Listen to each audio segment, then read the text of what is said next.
حرام بھی ہم کمائیں اور پھر بھی اللہ سے امید کریں کہ اللہ قدرت کے مناظر دکھائے، جھوٹ بھی بولیں، 500 کے پیچھے، 1000 روپے کے پیچھے جھوٹ بولیں، عمل تم پھر آن والا کریں اور موسیٰ علیہ السلام والا رزلٹ دیکھنے کی کوشش کریں. ایسا کبھی نہیں ہوتا. ابو امامہ الباہلی رضی اللہ تعالیٰ عنہ جب وہ اس دین میں آئے، اسلام قبول کیا، غریب تھے، اپنی قوم والوں کے پاس گئے کہ جب وہ کھانا کھائیں گے تو میں ان کے ساتھ کچھ کھا پی لوں گا.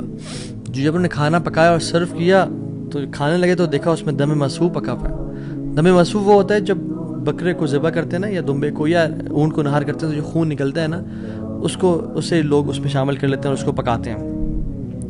کچھ روایت میں تھا کہ وہ خنزیر بھی اس میں تھا، جو کہ دونوں حرام ہیں.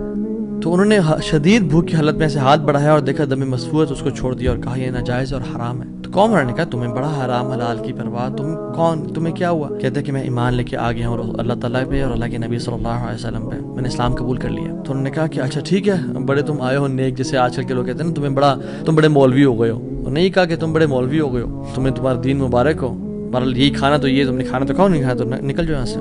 وہ چلے گئے. دور جا کے لیٹے، کہتے ہیں میں نے تھوڑی دیر کے لیے آنکھ لگائی اور بھوک کی شدید حالت تھی. تو جب میں نے حرام کا انکار کیا تھا، مجھے اللہ رب العالمین سے امید تھی، اس قادر قدیر سے امید تھی. آنکھیں میں نے کھولی تو میں نے دیکھا ایک پیالہ پڑا ہوا ہے. اس کو جب میں نے دیکھا تو اس میں دودھ ہے، اور کہتے ہیں میں نے اس کو پیا بسم اللہ پڑھ کے. کہتے ہیں کہ اس سے زیادہ میٹھا، اس سے زیادہ سفید اور اس سے زیادہ ٹھنڈا دودھ میں نے آج تک اپنی زندگی میں نہیں پیا تھا. اتنا خالص دودھ. کہتے ہیں میرا تو پیٹ بھر گیا اور میری رگیں سیراب ہو گئیں اور پورے نا، یعنی جو ایک ڈرائنس تھی میرے اندر بھوک کی وجہ سے، وہ بالکل ختم ہو گئی. کچھ دیر بعد قوم کے لوگ آئے اور کھانا لے کے آ گئے کہ ابو ماما تو ہمارے قوم کا ہے، تو ہمارے برادری کا ہے، چل یہ کھانا کھا لے. تو انہوں نے کہا کہ میں حرام نہیں کھاتا اور مجھے میرے رب نے پلا دیا دودھ. تو انہوں نے کہا کہ ابو ماما تو نے ایک تو پہلے دین کو چینج کیا، پھر تو بس جھوٹ بولنے شروع ہو گیا ہے، کیا مسئلہ ہے تیرے ساتھ، کوئی مسئلہ ہے؟ تو انہوں نے کہا نہیں میں جھوٹ نہیں بول رہا، میں اسلام قبول میں نے کیا اور میرے رب نے مجھے، جس رب پہ میں مان لے کے آیا ہوں، اس نے مجھے دودھ پلایا اپنی طرف سے. وہ کہتے ہیں کہ تم جھوٹ بول رہے ہو. تو خیر ان میں سے جو ایک شخص تھا وہ آگے بڑھا اور ان کی شرٹ کو اوپر کیا اور ان کے اسٹمک کو دیکھا کہ کیا یہ فل ایمٹی ہے یا اس میں کچھ ہے. تو نہیں، وہ شاک ٹو ریئلائز کہ اٹ واز فل.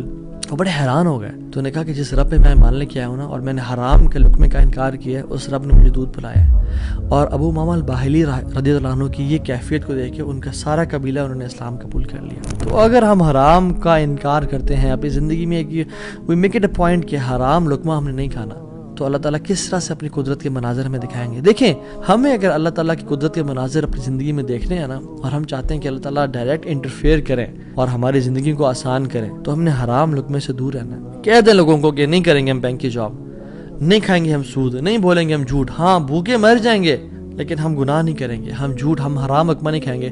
8,000 پہ گزارا کر لیں گے، 15-20,000 پہ گزارا کر لیں گے، جتنی تنخواہ ہے اس پہ گزارا کرنا سیکھیں، لیکن حرام نہیں کھائیں گے. اور پھر دیکھیں اللہ تعالیٰ کس طرح سے آپ کے رزق میں، آپ کے گھر میں، آپ کے اہل و عیال میں، آپ کی زندگی میں برکتیں لے کے آتے ہیں اور مشکل سے آپ کو نکالتا ہے.